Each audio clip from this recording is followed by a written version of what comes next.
महाराज जी दिन 7 हैं, वार 7 हैं और ग्रह 9 हैं, तो ऐसा क्यों कि दिन 7 हैं और ग्रह 9, और इनका हमारे जीवन पर किस तरह से प्रभाव है? जैसे 7 दिन है और 7 ही दिनों के हिसाब से 7 ग्रह हो गए, सूर्य, चंद्र, मंगल, राहु, गुरु, शनि, और 2 ग्रह जैसे मैंने आपको बताया था, राहु और केतु, ये अमृत पीने के कारण अमर हो गए। जब भगवान मोहिनी रूप धारण किया और सुरभानु नाम के देते थे, भगवान ने अपने सुदर्शन चक्र से इनका सिर धड़ से अलग किया। ब्रह्मा जी ने आशीर्वाद दिया कि तुम देवताओं के रूप में पूजित हो गए।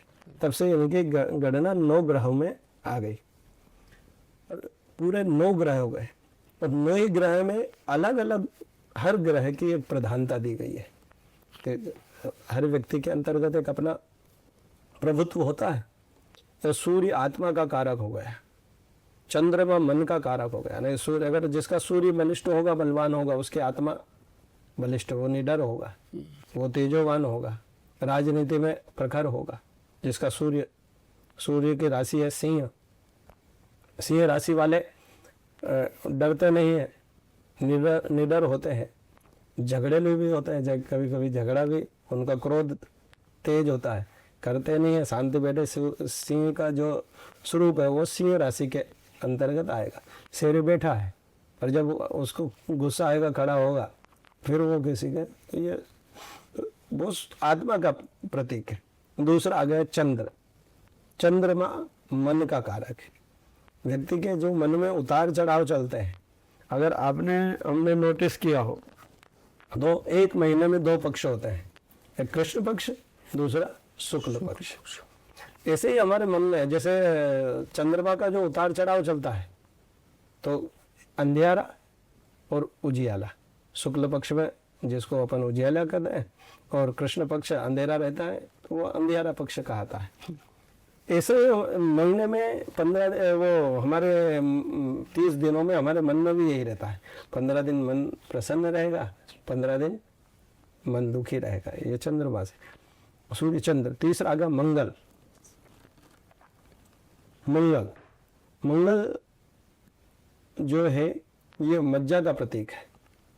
हमारे अंदर जैसे जितनी जैसे हड्डी है, चमड़ी है, मांस, मज्जा, जो अपने रक्त है, ये सारी चीज़ों का हमारा अभी पूरा प्रतिनिधित्व ये ग्रह ही कर रहे हैं।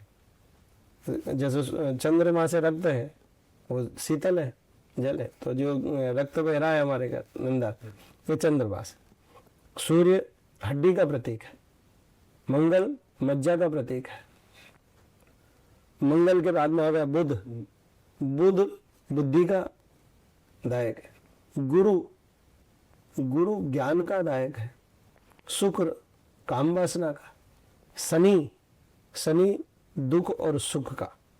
आप जो कर्म कर रहे हैं, इसका आपने जो कर्म किए हैं उसका फल देने वाला वो है शनि महाराज। तो ये 7 ग्रह थे ये, और 2 राहु और केतु।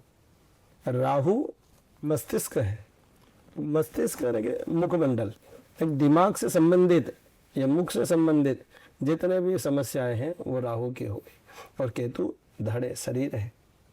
इन दो ही ग्रह कैसे हैं जिनकी कोई राशि नहीं है, दूसरों के हिसाब से जिसकी राशि में बैठते हैं उसके हिसाब से कार्य करते हैं। जिस दूसरे ग्रह के हिसाब से उसके हिसाब से ऊंच नीच का फल देते हैं राहु और केतु। केतु का गुरु के समान फल देता है केतु। केतु किसी का बहुत अच्छा हो तो वो बहुत आध्यात्मिक और कुछ ऐसी गुप्त विद्याओं को प्रदान करता है केतु।